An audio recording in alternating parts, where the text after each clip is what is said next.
without trust in the supernatural, we're just superficial.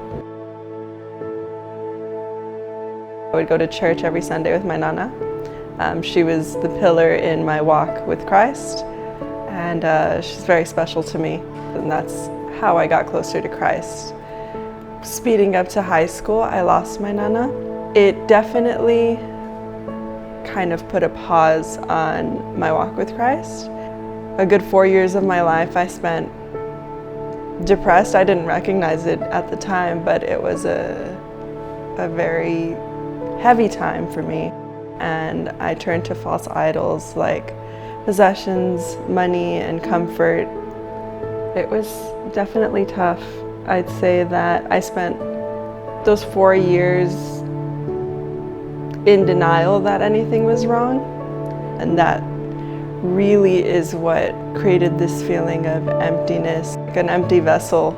And I just felt a deep longing and a real urge to push for change in my life. So what brought me from Texas to Maryland was a job opportunity. I had just finished grad school and there was a career fair. I never imagined myself moving 2,000 miles away from my family. I didn't know anybody here. My supervisor put me in contact with Tammy. She welcomed me into her home during that time.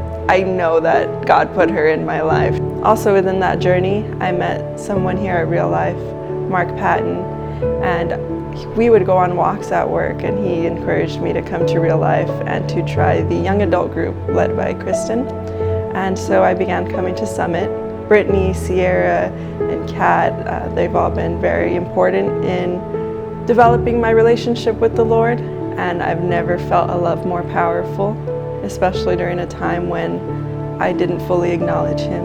And part of the reason that I felt inspired to get baptized on the 1 year mark that I moved here, last service, PT said something to the effect of, without trust in the supernatural, we're just superficial.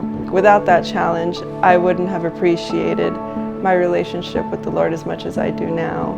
And despite me being in my darkest hour, He showed me grace, and He was able to guide me back to faith, and He's brought purpose and peace into my life. And now I can move forward knowing He's by my side and He's my Lord and Savior.